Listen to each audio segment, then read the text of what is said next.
जय हिंद। नमस्कार साथियों, मैं महेंद्र सिंह चौहान, लक्ष्य फोर्स एकेडमी खिलचीपुर से। साथियों, आज का जो टॉपिक है वो है प्राचीन इतिहास से। आपको पता है एमपी पुलिस की एग्जाम आगे बढ़ चुकी है, तो हमें और मौका मिला है बेहतर तैयारी के लिए। तो प्राचीन इतिहास से हम लोग देख लेते हैं कहाँ से प्रश्न बनने की संभावना है। तो यहाँ से आज का जो टॉपिक है प्राचीन इतिहास का वो है सिकंदर से। सिकंदर महान जैसे कि हम लोग जानते हैं, तो सिकंदर का आगमन किस तरह से होता है, उनके जन्म से लेकर उनकी मृत्यु तक की तमाम जितनी भी बातें हैं वो हम लोग तमाम बिंदु पर यहाँ पर चर्चा करेंगे। इसके बाद जो अगला वीडियो आएगा इसको आप आखिरी तक देखें, 5 से 6 मिनट का वीडियो है। और इसके बाद जो अगला वीडियो आएगा वो आएगा आपका यूनानी आक्रमण, ईरानों का आक्रमण और साथ ही सिकंदर का आक्रमण से जुड़ी तमाम महत्वपूर्ण बिंदु पे हम लोग चर्चा करेंगे।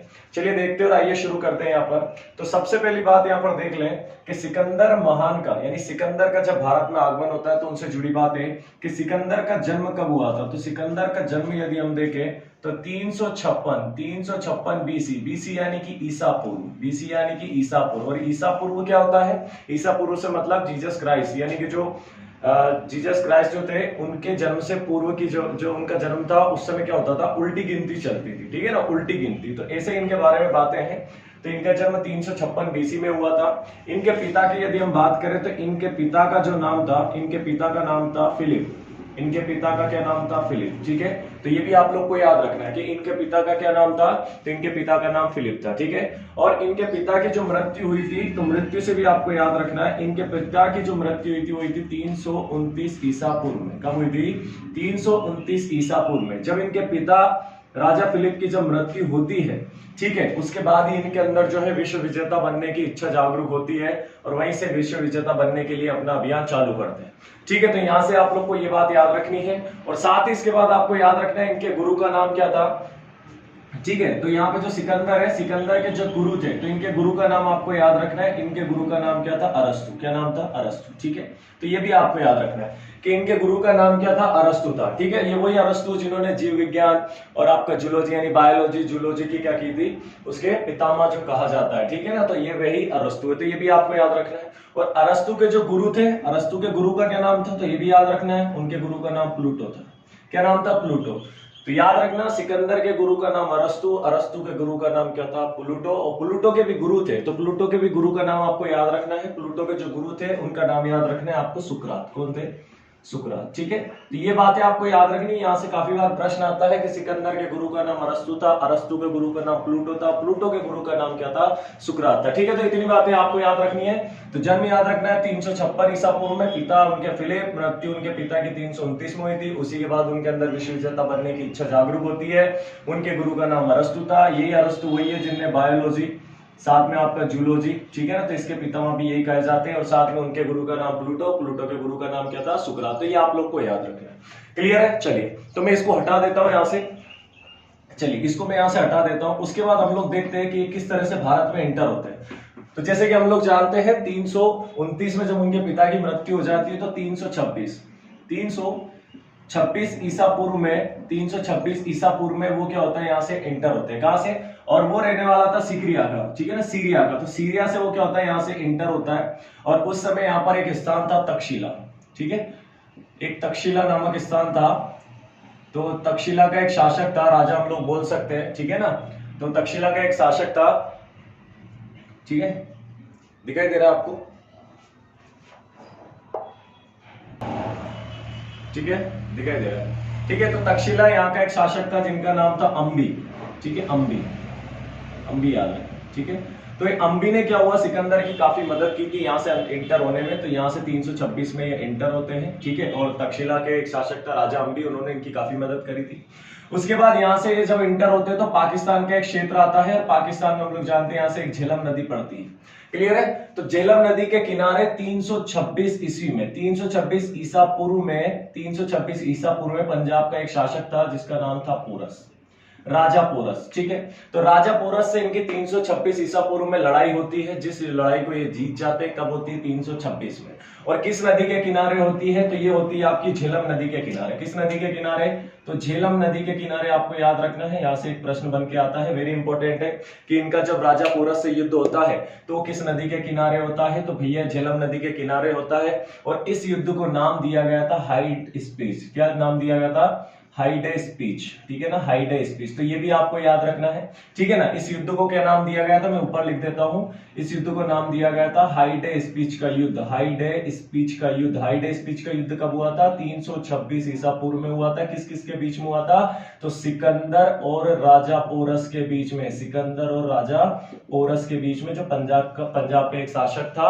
और इसमें क्या होता है, सिकंदर महान जो है जीत जाते हैं, ठीक है। तो इतनी बातें आपको याद रखनी है। और यहाँ से एक प्रश्न आता है किस नदी के किनारे होता है, तो झेलम नदी के किनारे होता है, ये भी आपको याद रखना है, ठीक है। फिर उसके बाद क्या होता है, यहाँ से एक व्यास नदी पड़ती है, व्यास नदी।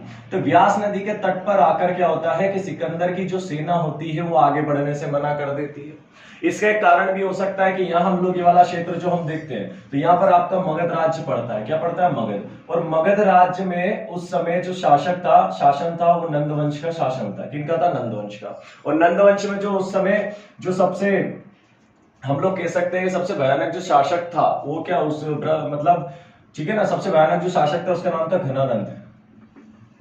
घनानंद ये निर्दयी था, इसके अंदर दया की कोई भावना नहीं थी, ठीक है ना। तो राजा घनानंद यहाँ का शासक था और नंदवंश का शासन था मगध पर। तो शायद यही कारण था कि व्यास नदी के तट पर आकर इसकी सेना मना कर देती है और यहाँ से ये लोग क्या है, लौट जाते हैं। और ये आप जानते हैं कि 326 में ये एंटर हुए थे और 325 में अपने अभियान को क्या कर देता है, ये समाप्त कर देता है। 325 में अपने अभियान को क्या कर देता है, समाप्त कर देता है। तो इस व्यास नदी के तट पर इसका एक घोड़ा था, तो सिकंदर का घोड़ा था, उस घोड़े की मृत्यु हो जाती है, ठीक है। तो उस घोड़े का नाम भी आपको याद रखना है, बहुकेफला, ठीक है। क्या नाम था, तो बहुकेफला। बहुकेफला इनके घोड़े का नाम था, तो ये भी याद रखना है। तो उस स्थान का नाम बहुकेफला भी रख दिया गया था, तो ये भी याद रखना है कि सूबी अभियान के समय उनका जो घोड़ा था वो मारा गया था या मर गया था। तो उस समय उस घोड़े का क्या नाम था, तो बहुकेफला नाम था। क्या नाम था, बहुकेफला। तो ये भी आप लोग को याद रखना है, ठीक है। तो 325 में वो यहाँ से क्या होते हैं, लौट जाते हैं। उसके बाद क्या घटना होती है, तो यहाँ से जब वो यहाँ से लौट जाते हैं तो अपना जो ये क्षेत्र उनके अंडर में हो जाता है, ठीक है ना, क्योंकि तक्षशिला भी जो यहाँ का शासक था भी उनका काफी सपोर्ट करता है। तो यहाँ से क्या होता है, ये क्षेत्र उनके अंडर में आ जाता है। तो यहाँ अपना एक सेनापति छोड़ के जाता है, ठीक है, ठीक है। तो यहाँ अपना एक सेनापति छोड़ के जाते हैं। जाने से पहले तो उसका नाम क्या था, सेल्यूकस निकेटर। तो याद रखना है, सेल्यूकस निकेटर, सेल्यूकस निकेटर। दो सेनापति थे, वेरी इंपॉर्टेंट है, यहाँ से प्रश्न बनता है। तो एक तो सेल्यूकस निकेटर थे। और आप जानते हैं कि भारत के यदि इस तरफ की स्थिति की बात करूं तो इधर आपका क्या पड़ता है, बंगाल की खाड़ी पड़ती है। और इधर क्या पड़ता है आपका, अरब सागर। क्या पड़ता है, अरब सागर। तो अरब सागर, इधर आपका अरब सागर पड़ता है, ठीक है। और इधर आपकी क्या पड़ती है, बंगाल की खाड़ी। लेकिन जब कोई भी आक्रमण के लिए, युद्ध करने के लिए, ठीक है, जब भी आगे बढ़ता था या भारत की ओर, तो वो कहां से आता था, इस वाले क्षेत्र से। इस वाला क्षेत्र, ये वाला क्षेत्र कौन सा है, तो हिमालय वाला क्षेत्र है, पर्वत के क्षेत्र है। तो यहां से क्या करता था, वो एंट्री मारता था, ठीक है। क्योंकि यहां से क्या था, इधर ये जलीय मार्ग था, तो इनकी सेना इतनी मजबूत नहीं थी, ये इनके ऐसा सेनापति नहीं था जो इधर आके इनकी मदद कर सके, ठीक है। तो इसलिए किस रास्ते से आते थे, ये हिमालय वाले क्षेत्रों से आगे बढ़ते थे, ठीक है। तो ये भी आपको कुछ बातें याद रखनी है। अब इसका एक सेनापति था सेल्यूकस निकेटर, ठीक है, जो कि आगे हम लोग पढ़ेंगे चंद्रगुप्त मौर्य के बारे में जब मैं आप लोग को बताऊंगा। तो चंद्रगुप्त मौर्य से इनका युद्ध होता है, तो ये भी हम लोग पढ़ेंगे। और दूसरा इनका जो सेनापति था जो कि जलीय मार्ग में इनकी मदद करता था, उनका नाम था निर्याकस। क्या नाम था, निर्याकस, ठीक है। तो ये इतनी बातें आपको याद रखनी है। उम्मीद है आप लोग को समझ आया होगा। एक बार हम लोग रिपीट कर लेते हैं। तो देखिए, इनके पिता का नाम क्या था, राजा फिलिप। इनके पिता का नाम था फिलिप। उनकी मृत्यु कब होती है, 329 में। और सिकंदर का जन्म होता है 356 में। जब उनकी मृत्यु होती है 329 में उनके पिता की, तो 326 में इनके अंदर और 329 में इनके अंदर क्या होती है, विश्व विजेता बनने की जो है इच्छा जागरूक होती है। और 326 ईसा पूर्व में ये आगे बढ़ते हैं और तक्षशिला वाले क्षेत्र में जैसे जाते हैं तो राजा अंबी इनकी काफी मदद करते हैं। वहां से जैसे पंजाब के क्षेत्र में एंट्री मारते तो राजा पोरस एक राजा था पंजाब का, उनसे इनका युद्ध होता है झेलम नदी के किनारे। उस युद्ध का नाम दिया गया था हाइडे स्पीच का युद्ध, ठीक है। और उसके बाद फिर वे और आगे बढ़ते हैं तो मगध की ओर जैसे जाने लगते तो उनकी सेना मना कर देती है और व्यास नदी के तट से वो क्या आती है, वहां से लौट जाती है। मगध का शासक उस समय नंद वंश का शासन हुआ करता था और नंद वंश का शासक कौन था, राजा घनानंद, ठीक है। तो ये आप लोग को तमाम बिंदु याद रखने हैं। जब व्यास नदी से 325 ईसा पूर्व में दोबारा लौटता है अपने क्षेत्र की ओर, तो उस समय उनका एक घोड़ा था बहुकेफला, उसकी मृत्यु हो जाती है तो उस स्थान का नाम बहुकेफला रखा गया था। तो ये भी आपको याद रखना है। फिर उसके बाद उसके दो सेनापति थे। तो स्थलीय मार्ग का जो सेनापति था वो कौन था, सेल्यूकस निकेटर, ठीक है। और उसके बाद जो उनका जलीय मार्ग का जो सेनापति बनाया था उन्होंने, उसका क्या नाम था, निराकस। उनके गुरु का नाम क्या था, अरस्तु। अरस्तु के गुरु का नाम प्लूटो। प्लूटो के गुरु का नाम सुकरात। ये तमाम बातें आप लोग को इसमें याद रखनी है, ठीक है।